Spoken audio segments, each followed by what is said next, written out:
మన నగరాల పొలిమేరల్లో కుతుబ్ మినార్ కంటే ఎత్తైన చెత్త పర్వతాలున్నాయని మీకు తెలుసా? ఢిల్లీలోని గాజీపూర్ ల్యాండ్ఫిల్ ఎత్తు చూస్తే ఏ గగనతలమైనా చిన్నబోవాల్సిందే. దశాబ్దాలుగా పాలకులు మారారు, నినాదాలు మారాయి, కానీ ఈ విషపూరిత పర్వతాలు మాత్రం అలాగే పెరుగుతూ పోయాయి. ఇవి కేవలం చెత్త కుప్పలు కావు, మన భూమిని, గాలిని, నీటిని నాశనం చేస్తున్న టైం బాంబులు. కానీ ఇప్పుడు మోదీ ప్రభుత్వం ఒక సాహసోపేతమైన నిర్ణయం తీసుకుంది. చెత్తని సమస్యగా కాకుండా సంపదగా మార్చే ఒక భారీ మాస్టర్ ప్లాన్ని సిద్ధం చేసింది. దీని గురించి వింటే అగ్రరాజ్యాలు కూడా ఆశ్చర్యపోతున్నాయి. అసలు 140 కోట్ల మంది జనాభా ఉన్న దేశంలో చెత్తని బంగారంగా మార్చడం సాధ్యమేనా? ఈ వీడియోలో మనం ప్రభుత్వం తీసుకొచ్చిన సాలిడ్ వేస్ట్ మేనేజ్మెంట్ రూల్స్ 2026 గురించి పూర్తి వివరంగా తెలుసుకుందాం. ఈ వీడియోని చివరి వరకు చూడండి. శ్రీ రాఘవేంద్ర జ్యోతిషాలయం శ్రీ ఎంకే శాస్త్రి గారు ప్రముఖ జ్యోతిష్యులు. స్త్రీ పురుష వశీకరణం 100% గ్యారంటీ. భర్తను పరస్త్రీ వ్యామోహం నుండి విడిపించడానికి, భార్యను పరపురుష సహవాసం నుంచి విడిపించడానికి, మీరిష్టపడ్డవారు మీ నుంచి దూరమై ఉంటే స్త్రీ వశీకరణ, పురుష వశీకరణం, ప్రేమ సమస్య, ప్రేమ వివాహం, అత్తాకోడళ్ల సమస్యలు, భార్యాభర్తల కలహాలు, లైంగిక సమస్య, సంతాన సమస్య, ఇంకా మీకెటువంటి సమస్యలున్నా దైవ శక్తి పూజలు చేసి పరిహారం చేయగలరు. ఈ రోజే సంప్రదించండి. భారతదేశంలో పట్టణీకరణ పెరిగే కొద్దీ వ్యర్థాల ఉత్పత్తి కూడా భారీగా పెరిగింది. ముంబైలోని దేవనార్ కావచ్చు, ఢిల్లీలోని బల్స్వా కావచ్చు, ఇక్కడ చెత్తని కేవలం ఒక చోట పోయడం మాత్రమే మనకు తెలిసిన పద్ధతి. దీనివల్ల 3 ప్రధాన సమస్యలొచ్చాయి. లీచేట్. వర్షం పడినప్పుడు ఈ చెత్త పర్వతాల నుంచి విషపూరితమైన నల్లటి ద్రవం భూమిలోకి చేరి భూగర్భ జలాల్ని నాశనం చేస్తోంది. మీథేన్ ఉద్గారాలు. ఈ చెత్త కుప్పల్లో సహజంగానే మంటలు పుడతాయి. దీనివల్ల వచ్చే పొగ క్యాన్సర్ వంటి వ్యాధులకి కారణమవుతోంది. భూమి కొరత. వేల ఎకరాల విలువైన భూమి ఈ చెత్త కింద ఉండిపోయి పనికి రాకుండా పోతోంది.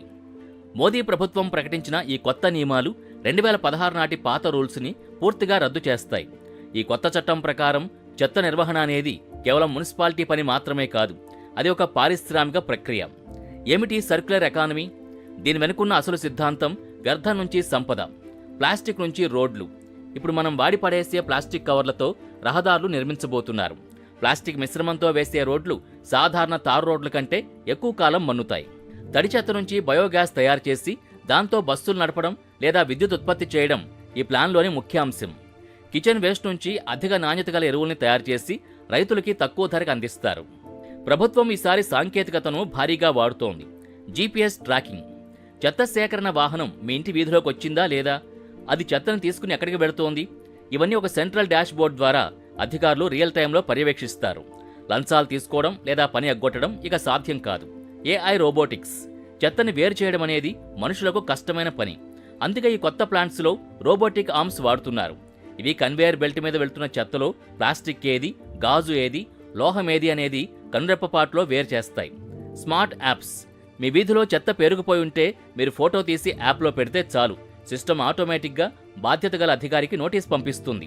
సమస్య పరిష్కారం కాకపోతే సదరు అధికారి జీతంలో కోత పడే అవకాశం కూడా ఉంది. ఇప్పటి వరకు మనం చిప్స్ తిని కవర్ రోడ్డు మీద పడేస్తే తిట్టినవాడు తిట్టుకున్నట్టు, పడేసినవాడు పడేసినట్టు ఉండేది. కానీ ఇకపై ఎక్స్టెండెడ్ ప్రొడ్యూసర్ రెస్పాన్సిబిలిటీ అనే నిబంధన కఠినంగా అమలు కాబోతోంది. దీని అర్థం ఏంటంటే మల్టీనేషనల్ కంపెనీలు పెప్సీ, కోకోకోలా, లేస్ వంటివి తమ ఉత్పత్తుల్ని ప్లాస్టిక్ ప్యాకింగ్లో అమ్మితే ఆ ప్లాస్టిక్ వ్యర్థాల్ని తిరిగి సేకరించే బాధ్యత కూడా ఆ కంపెనీలదే. వారు కేవలం లాభాలు సంపాదించి చేతులు దులుపుకోవడం కుదరదు. ఎంత ప్లాస్టిక్ మార్కెట్లోకి పంపారు, అందులో ఎంత రీసైకిల్ చేశారో ప్రభుత్వానికి లెక్క చెప్పాలి. లేదంటే 100 కోట్ల జరిమానా తప్పదు. మరి దశాబ్దాలుగా పేరుకుపోయిన ఆ కొండల పరిస్థితి ఏంటి? దీనికోసం ప్రభుత్వం బయో మైనింగ్ మరియు బయో రెమిడియేషన్ టెక్నాలజీని వాడుతోంది. ట్రోమెల్ యంత్రాల ద్వారా చెత్తని జల్లెడ పడతారు. అందులో నుంచి పనికొచ్చే మట్టిని, ప్లాస్టిక్ని వేరు చేస్తారు. మంటలంటుకునే చెత్తని సిమెంట్ ఫ్యాక్టరీలకు ఇంధనంగా పంపిస్తారు. ఢిల్లీలోని గాజీపూర్ వద్ద ఇప్పటికే ఈ పని యుద్ధ ప్రాతిపదికన జరుగుతోంది. లక్ష్యం ఏంటంటే రాబోయే కొన్నేళ్లలో ఆ కొండల్ని తీసేసి అక్కడ పచ్చని పార్కుల్ని నిర్మించటం.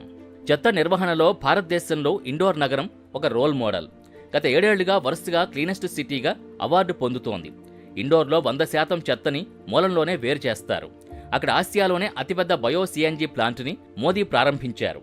ఈ ప్లాంట్ ద్వారా వచ్చే ఆదాయంతోనే నగరపాలక సంస్థ బస్సుల్ని నడుపుతోంది. కేంద్ర ప్రభుత్వం గ్రామీణ ప్రాంతాల్లో పశువుల పేడను, సేంద్రియ వ్యర్థాల్ని ఆదాయంగా మార్చడానికి ఈ పథకాన్ని తెచ్చింది. ఇది కేవలం పరిశుభ్రతకే కాదు, గ్రామీణ ఆర్థిక వ్యవస్థను బలోపేతం చేయడానికి ఉపయోగపడుతోంది. భారతదేశానికి చెందిన ప్రొఫెసర్ రాజగోపాలన్ వాసుదేవన్ ప్లాస్టిక్ వ్యర్థాలతో రోడ్లు వేసే టెక్నాలజీని కనిపెట్టారు. దీనివల్ల రోడ్డు నాణ్యత పెరగడమే కాకుండా ప్లాస్టిక్ కాలుష్యం తగ్గుతుంది. ప్రభుత్వం ఇప్పుడు ఈ టెక్నాలజీని జాతీయ స్థాయిలో అమలు చేస్తోంది. నిజానికి చెత్తను రీసైకిల్ చేయడం అనేది భారతీయుల రక్తంలోనే ఉంది. మన అమ్మమ్మలు పాత గుడ్డలతో ఇల్లు తుడుచుకునే వస్త్రాలు చేసేవారు. పాత డబ్బాల్లో పప్పులు నిల్వ చేసేవారు. కానీ పాశ్చాత్య దేశాల యూజ్ అండ్ త్రో వాడిపారేసే సంస్కృతి మనల్ని చెత్త కుప్పల వైపు నడిపించింది. 140 కోట్ల మంది రోజుకు ఒక ప్లాస్టిక్ కవర్ పారేసినా అది ఎంత ప్రమాదమో ఆలోచించండి. అందుకే ప్రభుత్వం మళ్లీ మన పాత భారతీయ విలువల్ని ఆధునిక సాంకేతికతతో జోడిస్తోంది. ప్రభుత్వం ఎన్ని చట్టాలు తెచ్చినా, ఏఐ రోబోల్ని పెట్టినా మనం ఇంట్లో చెత్తని వేరు చేయకపోతే ఈ ప్రాజెక్ట్ సఫలం కాదు.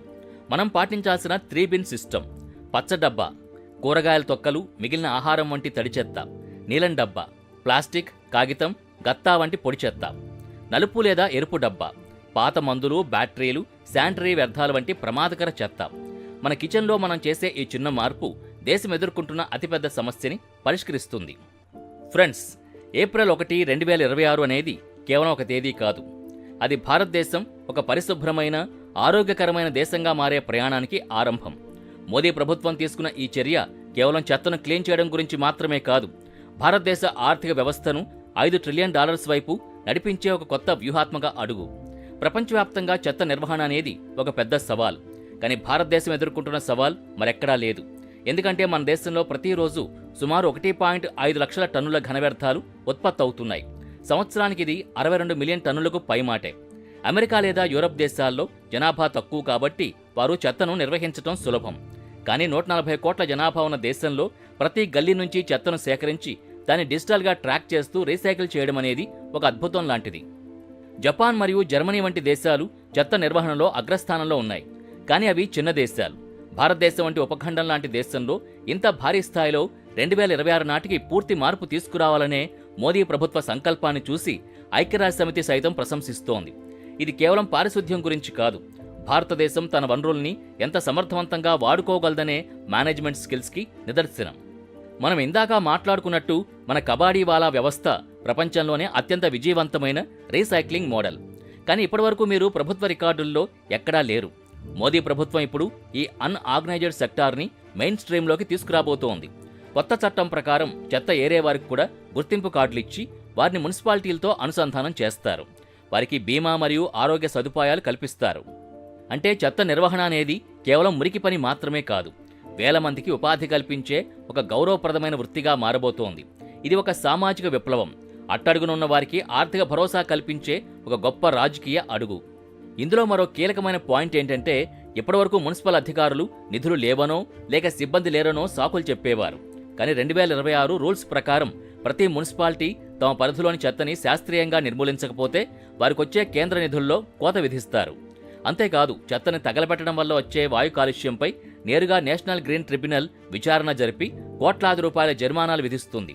ఈ భయం వల్లనే అధికారులు ఇప్పుడు ఏఐ టెక్నాలజీ వైపు మొగ్గు చూపుతున్నారు. ప్రభుత్వం ఒకవైపు శిక్షల్ని, మరోవైపు ప్రోత్సాహకాలనిస్తూ వ్యవస్థను గాడిలో పెడుతోంది. ప్రధాని మోదీ 2070 నాటికి భారతదేశాన్ని నెట్ జీరో దేశంగా మారుస్తామని ప్రపంచ వేదికపై హామీ ఇచ్చారు. ఈ చెత్త నిర్వహణ ఆ లక్ష్యంలో చాలా కీలకం. చెత్త కుప్పల నుంచి విడుదలయ్యే మీథేన్ గ్యాస్ కార్బన్ డయాక్సైడ్ కంటే 25 రెట్లు ఎక్కువ ప్రమాదకరమైంది. ఈ కొత్త ప్రాజెక్టు ద్వారా ఆ మీథేన్ను బయోగ్యాస్గా మార్చడం వల్ల గ్రీన్ హౌస్ వాయువుల విడుదల తగ్గుతుంది. అంటే ఒకే దెబ్బకు 2 పిట్టలు. అటు నగరాలు శుభ్రంగా ఉంటాయి, ఇటు వాతావరణ కాలుష్యం తగ్గి గ్లోబల్ వార్మింగ్ని అడ్డుకోవచ్చు. అందుకే ఇది కేవలం చెత్తకు సంబంధించిన విషయం కాదు, మన భూగ్రహాన్ని కాపాడుకునే ఒక మహత్తర యజ్ఞం. మోదీ ప్రభుత్వం వేసిన ఈ అడుగు భారతదేశ రూపురేఖల్ని ఎలా మార్చబోతోందో. అభివృద్ధి అంటే కేవలం రోడ్లు, భవనాలు మాత్రమే కాదు, మన వెనక మనం వదిలేసిన చెత్తను కూడా శుభ్రం చేసుకోవడం.